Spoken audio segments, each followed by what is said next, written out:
Oi gente, tudo bem? Eu sou a Adriele e hoje eu vou contar para vocês o caso de Meredith Emerson.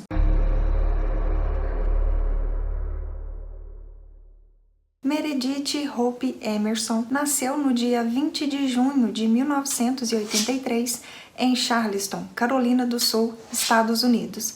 Não encontrei o nome dos seus pais. A única coisa que se sabe sobre a sua família é que eles se mudavam bastante. Logo após o nascimento da Meredith, eles se mudaram para Holly Springs, na Carolina do Norte, e em seguida se mudaram para Longmont, no Colorado.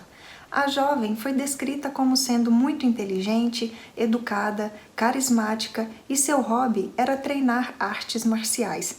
Ela era faixa azul e também adorava fazer trilhas para aproveitar a natureza. Ela nunca ia sozinha nesses passeios, sempre levava sua cadelinha labrador para explorar junto com ela. Ela havia sido resgatada de um canil e era a sua paixão.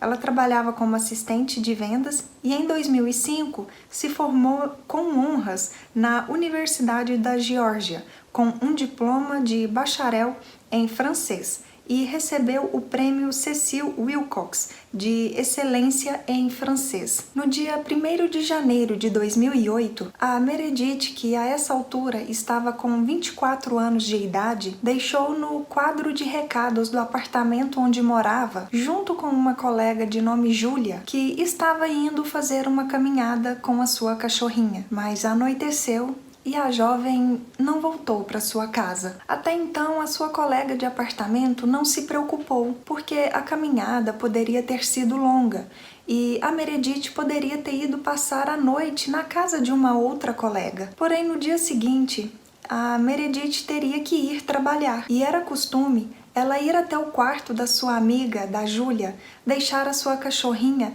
para ela cuidar antes de sair para trabalhar. Mas nesse dia, isso não aconteceu. A Júlia então se preocupou e foi até o quarto da sua amiga e percebeu que não tinha ninguém lá. Mas até então, ela continuou sem se preocupar, porque pensou que a sua amiga já poderia ter ido para o trabalho e teria deixado a sua cachorrinha com uma outra pessoa. Ela começou a se preocupar com toda essa situação apenas no final do dia, porque recebeu uma ligação do trabalho da sua amiga, perguntando se ela sabia onde a Meredith estava, porque ela não tinha ido trabalhar. A Júlia então começou a ligar para amigos e familiares da sua amiga para ver se alguém tinha notícias dela. E algumas pessoas até chegaram a dizer que a última vez que tinha visto a jovem teria sido no último dia do ano anterior. A Meredith tinha em seu quarto um caderno com anotações de lugares que ela gostava de caminhar. Seus amigos então pegaram esse caderno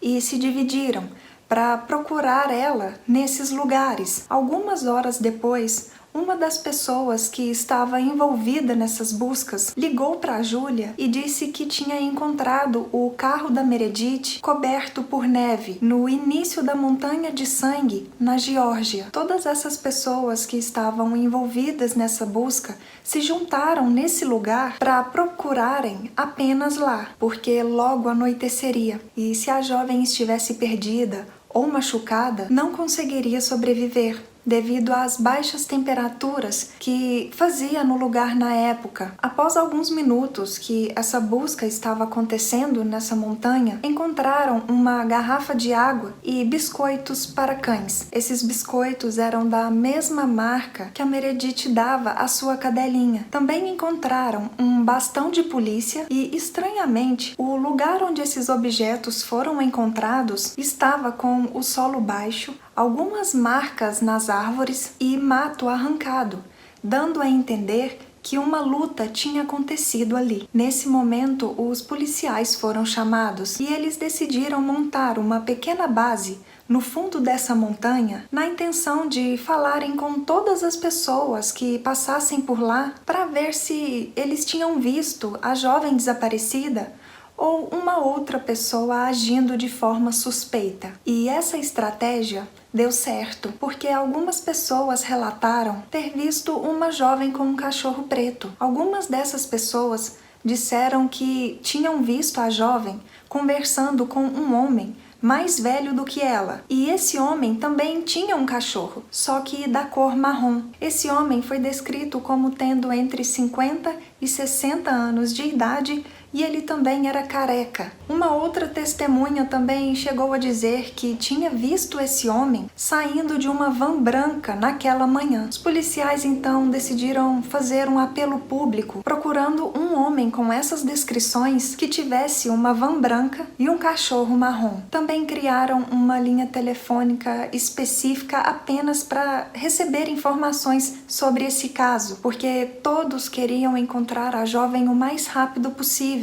devido às condições climáticas que eram extremamente frias naquela época do ano. Apenas algumas horas depois que a mídia divulgou as características do homem que os policiais estavam procurando, eles receberam a ligação de um empresário dizendo que acreditava que a pessoa que eles estavam procurando era um dos seus ex-funcionários. Ele também disse que, além dessa pessoa ter todas as descrições da pessoa procurada, ele sempre andava com um bastão de polícia na cintura. Esse homem era o Gary Michael Hilton. Na época, ele estava com 61 anos de idade.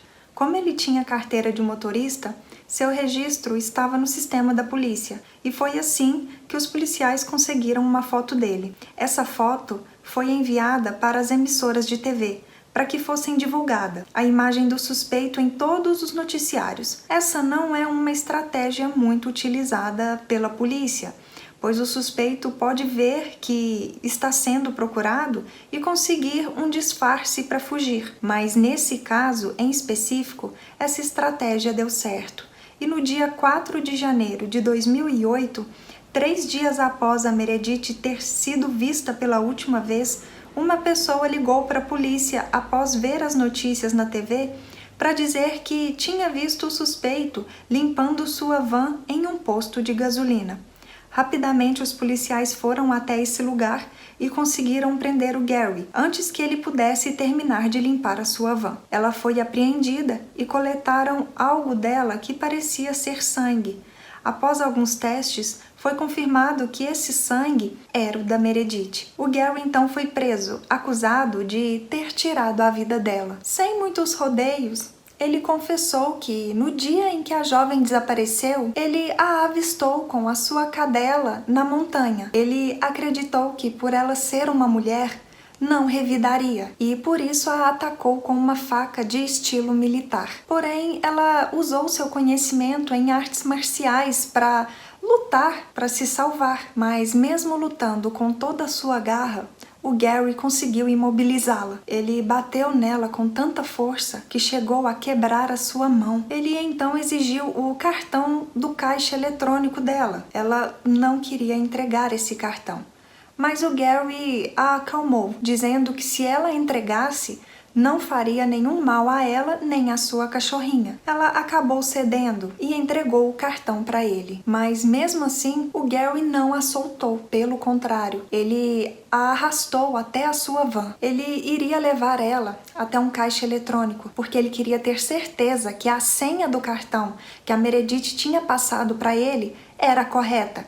Porque a intenção dele era tirar o máximo de dinheiro que ele pudesse tirar do banco. A jovem ficou presa na van dele 3 dias, porque ela não passava a senha correta do cartão para ele. Depois de várias vezes que ela fez o Gary ir até o banco, utilizar o cartão com a senha incorreta, ele percebeu que não teria jeito, que ela não passaria essa senha correta. Ele então decidiu prendê-la em uma árvore. Depois ele voltou para sua van para se recompor e tomar um café. Depois de um tempo, ele a soltou da árvore e, enquanto ela caminhava, acreditando que, enfim, ele tinha a libertado, ele a acertou várias vezes pelas costas com um bastão de policial. A cadelinha da Meredith foi solta e resgatada sem nenhum ferimento. Quando os policiais perguntaram para ele o que ele tinha sentido ao tirar a vida da Meredith, ele respondeu que tinha sido bem difícil, porque na verdade eles tinham passado por 3 bons dias juntos. A promotoria concordou que o Gary não seria condenado à pena de morte, se ele os levassem até o local onde o corpo da jovem estava. Ele concordou e no dia 30 de janeiro de 2008, o Gary Hilton se declarou culpado de tirar a vida da Meredith. Foi realizada uma autópsia no corpo e a causa da morte foi determinada como sendo um trauma contundente na cabeça.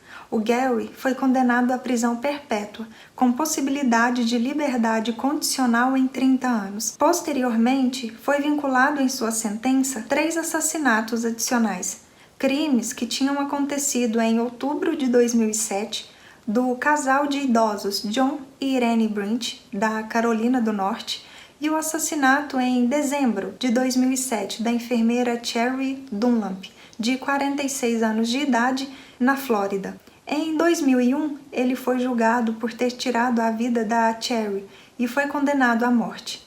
Em 2012, ele se declarou culpado do sequestro e assassinato dos Brints, pelo qual foi condenado à prisão perpétua. Todos esses crimes tinham o mesmo padrão. O Gary atacava as vítimas em trilhas para roubar os cartões de bancos das vítimas. Um potencial serial killer. Ainda bem que ele foi preso, pois com certeza continuaria fazendo as suas vítimas. Comentem aqui embaixo o que vocês acharam desse caso. A motivação do crime era roubo, mas ele não ficava apenas nisso. Ele, além de roubar as suas vítimas, as que ele conseguia, ele também tirava a vida dessas pessoas. Espero que tenham gostado de mais esse vídeo aqui no canal. Se ainda não é inscrito, não se esqueçam de se inscreverem, de deixar o like e compartilhar com mais pessoas que também gostam desse tipo de conteúdo. E até o próximo vídeo.